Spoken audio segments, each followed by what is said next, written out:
Hi hello வணக்கம். நான் உங்கள் ராமு.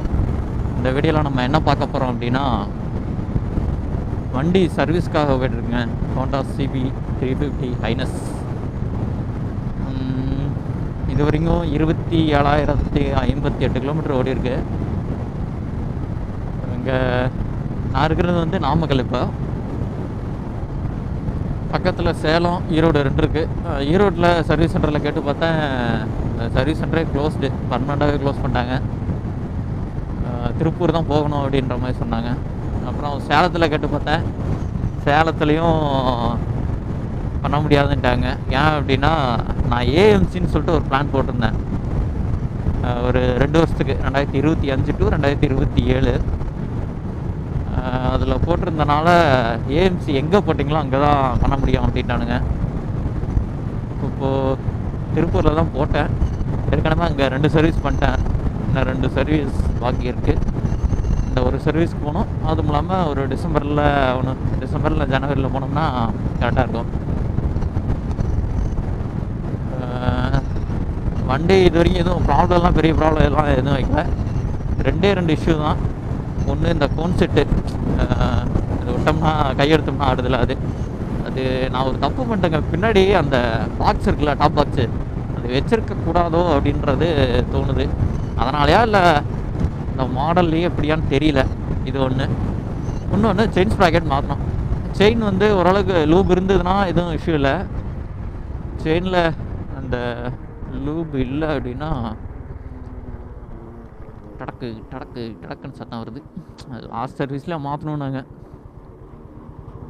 சரி, அடுத்த தடவை மாற்றிடலான்ட்டு நானும் விட்டேன்.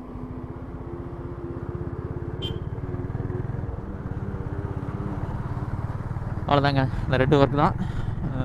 மெயின் இஷ்யூ வந்து இந்த செயின் தான். செயினை மாற்றினா தான் ஓரளவுக்கு நல்லாயிருக்கும். ஏன்னா எல்லாம் 17,000 18,000 அதுலேயே எல்லாம் மாற்றிருக்காங்க. ஆனால் அங்கே ஷோரூமில் இருந்தவரே, அந்த சர்வீஸ் சென்டரில் இருந்தவரே சொன்னாப்புல, நீங்கள் கரெக்டாக மெயின்டைன் பண்ணீங்க அப்படின்னா 20 to 25 வரைக்கும் வரும் அப்படின்னாப்புல. 20 வந்ததே ஓகே தான். 23 வரைக்கும் எனக்கு நல்லா தான் ஓடிச்சு. ஒரு லாஸ்ட் 4,000 தான் அந்த சவுண்டு வர இஷ்யூ. அதுவும் லூப் இருந்தால் பிரச்சனை இல்லை. இந்த லூப் இல்லைன்னா சவுண்டு வரும், டக்குன்னு. தப்பு தான், அது ஓரம் ஓட்டக்கூடாது. சரிங்க, போயிட்டு செயினை மாற்றிட்டு முடிஞ்சதுன்னா அந்த கோன் செட்டையும் பிரித்து பார்த்துட்டு ஆயில் சர்வீஸ் வந்துட்டு வந்துடுவோம். இவ்வளோதான். இப்போ எங்கே இருக்கேன் அப்படின்னா, வேலங்கவுண்டம்பட்டி போயிட்டுருக்கேன். இப்போ நம்ம திருப்பூருக்கு வந்து நார்மல் ரூட்டு தான். நாமக்கல், திருச்செங்கோடு போக மாட்டோம். வெளியே அவுட்டரில் வந்து கேஎஸ்ஆர் போய், கேஎஸ்ஆர்லேருந்து பள்ளிப்பாளையம், ஈரோடு, பெருந்துறை, பெருமாநல்லூர் வழியாக உள்ளே போனோம். அதுதான் எனக்கு பக்கம். மொத்தம் 108 கிலோமீட்டர் என்னமோ. ஒரு 9:15 வாக்கில் வர சொன்னாப்புல. 9:15 வாக்கில் வந்துடுங்க அப்படின்னாரு. தாராளமாக போயிடலாம்னு நினைக்கிறேன். அறிவரையில் எதுவும் இல்லை. இப்போது மார்னிங் டைம்னால எதுவும் இஷ்யூ இல்லை. நம்ம பாட்டு மெதுவாக ஸ்லோவாக போகலாம். அப்புறம் அதுவும் ஹில்ஸ்லேயே ஓட்டினாலங்க. ஹில்ஸ்லேயே கிட்டத்தட்ட ஒரு 20,000 கிலோமீட்டர் பக்கத்தில் ஹில்ஸில் தான் ஓடிச்சு இந்த செயின், ஊட்டியில் இருக்கும்போது. பரவாயில்ல, வண்டி எனக்கு பிடிச்சிருக்கு.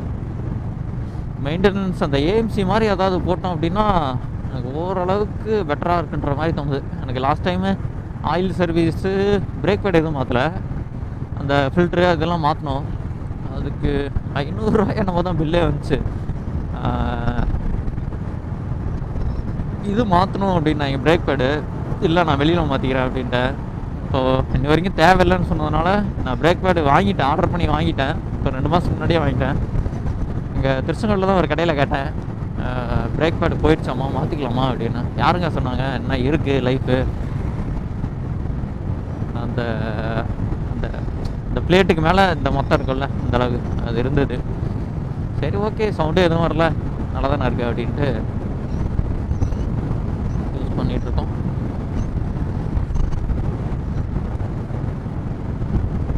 நம்ம இப்போது திருச்செங்கோடு பக்கத்தில் வந்துட்டோங்க. இது திருச்செங்கோடு அவுட்டர் ரிங் ரோடு. இதில் பஸ்ஸு இது வரைக்கும் எதுவும் உள்ளேன்னு நினைக்கிறேன். மேபி நைட் டைம் வர பஸ் ஏதாவது கூட வரலாம். கவர்மெண்ட் பஸ் சொல்கிறேன். இதில் பஸ் விட்டால் நல்லாயிருக்கும்.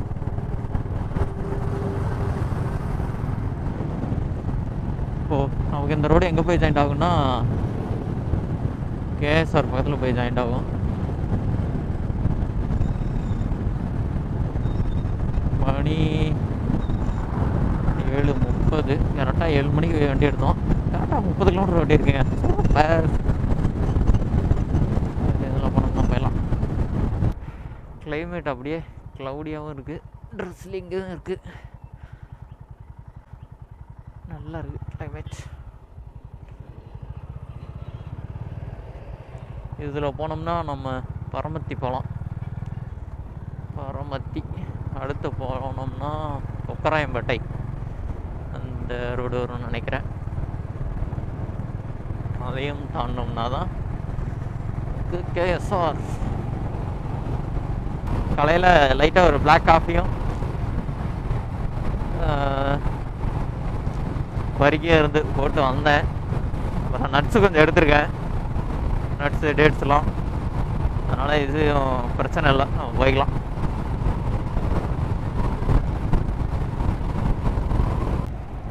இதில் லெஃப்டில் போனோம்னா தான் கொக்கராயன்பேட்டை. அங்கே தான் ஒரு பெரிய ரோடு இருக்குது. அதுக்கு முன்னாடி ஒரு ரோடு, இல்லை அங்கே ஒரு ரோடு. எத்தனை ரோடு?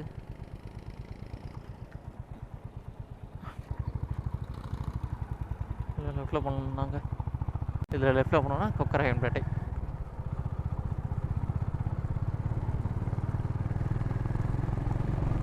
ஸ்ட்ரைட்டாக போக வேண்டியதான். நம்ம இப்போது பள்ளிப்பாளையம் பாலம் மேலே ஏறிட்டோம். கீழே போனோம்னா ஸ்பீட் பிரேக்கர் இருக்கும், ஊருக்குள்ளே போகணும், அது ஒரு மாதிரி இருக்கும். அதனால் மேலே ஏறியாச்சு, டக்குன்னு போயிடலாம். அதுதான் எஸ்பிபி ஃபேக்ட்ரின்னு நினைக்கிறேன். அதெல்லாம் வியூ செம்மையாக இருக்கும்.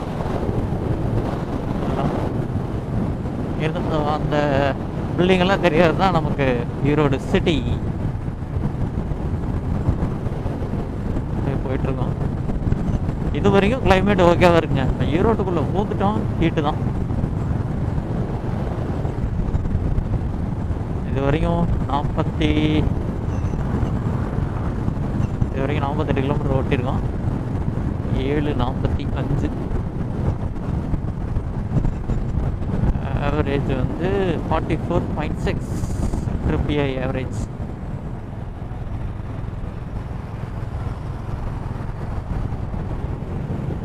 ஓரளவுக்கு தண்ணி இருக்குது ஆற்றுல.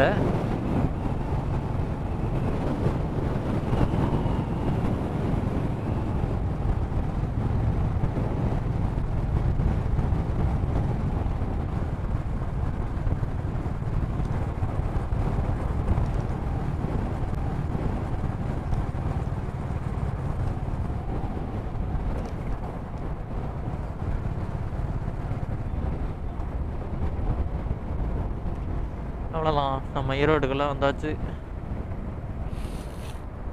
இப்போது பெருந்துறை பைபாஸ் பிடிச்சி அப்படியே போயிட்டுருக்கோம். பெருந்துறை டோல்லாம் தாண்டியாச்சு. பெருந்துறை டோல், விஜயமங்கலம் டோல் எல்லாம் தாண்டியாச்சு. அவ்வளோதாங்க, நம்ம இப்போது பெருமாநல்லூர் வந்துட்டோம். அப்படியே போயிட்டுருக்கோம். ஸ்மெல்லாம் செம்மையாக அடிக்குது.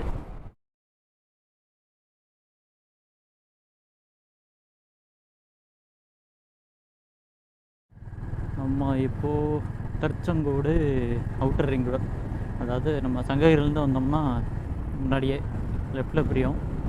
இந்த அவுட்டர் ரிங் ரோடில் போயிட்டுருக்கோம். இது என்ன ஒர்க்கு முடியல, அதனால் ஒரு 2-3 இடத்துல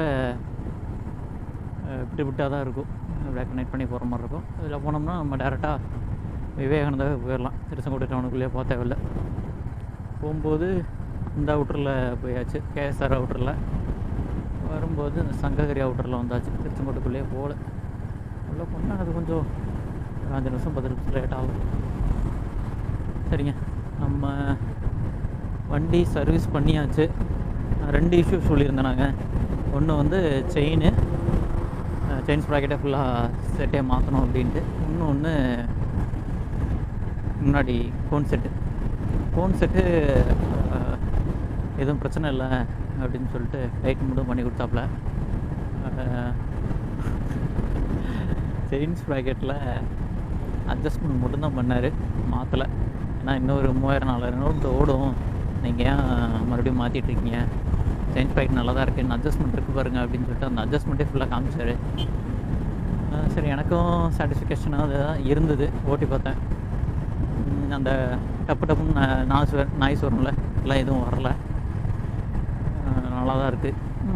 அப்புறம் ஏன் மாற்றணும் அப்படின்ட்டு அப்புறம் நினச்சி அதுக்கப்புறம் தான் கோன் செட் பார்த்தோம். சரி, கோன் செட்டாவது மாற்றி விடணும் அப்படின்னு. அப்புறம் அதையும் பார்த்துட்டு டைட் வச்சுட்டு எதுவும் மாற்ற தேவையில்லை தம்பி அப்படின்ட்டாரு. அதனால் 2 வேலை முடிச்சு. அப்புறம் கண்ணாடி இது மட்டும் டைட் பண்ணிட்டு ஆயில் சர்வீஸ் பண்ணாப்புல.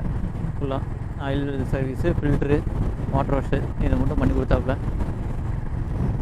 ஓகே அப்படின்ட்டு வேலையை முடிச்சுட்டு வந்தாச்சு.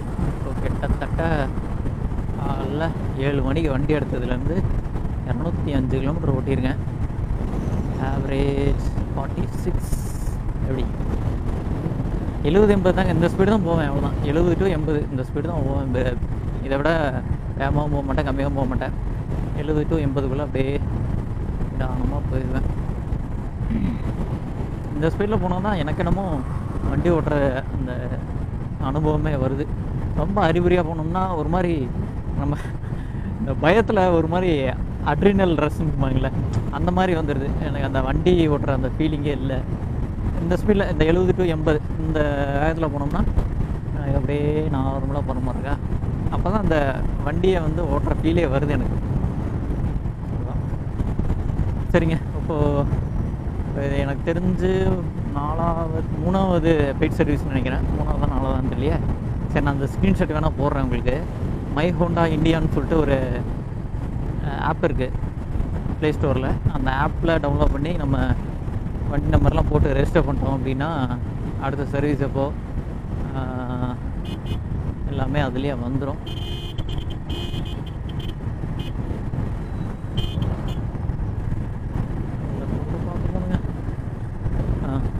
ஆமாம், அந்த சர்வீஸ் ரிமைண்டர் ஃபுல்லாக அதுலேயே வந்துடும், நம்ம அதிலே பார்த்துக்கலாம்.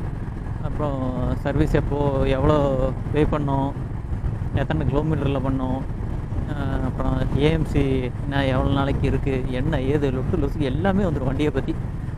வண்டியை ஏதாவது ரீகால் பண்ணுமா, இந்த மாதிரியுமே ஃபுல்லாகவே நமக்கு இதில் வந்துடும். அதனால் எதுவும் இஷ்யூ இல்லை. மை ஹோண்டா இண்டியான்னு நினைக்கிறேன். அந்த ஆப்பு பேரும் போடுறேன், அந்த ஆப்பில் எடுத்த ஸ்க்ரீன்ஷாட் இன்றைக்கி எவ்வளோ பில்லு வந்ததுன்னு அதில் போடுறேன். இது ஆக்சுவலாக இது பெய்ட் சர்வீஸ் தான். பெய்ட் சர்வீஸ்லேயே எனக்கு இந்த அமௌண்ட்டு தான் வந்துச்சு. அதாவது இப்போ ஆயில் சர்வீஸ் பண்ணதுக்கப்புறம் இப்போ அந்த ஸ்பீடில் அந்த 70 to 80 ஸ்பீடில் ஓட்டுறதுக்கு ரத மாதிரி இருக்குது. அப்படியே வெண்ணெயில் வலிக்கிட்டு போகிற மாதிரி ரத மாதிரி இருக்குது. எந்த வைப்ரேஷனும் தெரியல. இப்போ ஓட்டிகிட்டு வர நான் நோட்டீஸ் பண்ணுறது என்னென்னா, இதுக்கு முன்னாடி 70 கிலோமீட்டர் வேகத்தில் போனால் அந்த செயின் வந்து டப்புன்னு அடிக்கும். அதனாலே நான் இன்னும் புஷ் பண்ணி வேகமாக போவேன். இப்போ அந்த செயின் டைட் பண்ணனால 70 போனோம்னாலும் எதுவும் தெரியல, ரொம்ப ஸ்மூத்தாக இருக்குது. இந்த ஆயில் சர்வீஸ் பண்ணதுக்கு ஆயில் ஃபில்ட்ரு, அந்த ஏர் ஃபில்ட்ரு இதெல்லாம் மாற்றுறதுனால பக்காவாக இருக்குது வண்டி.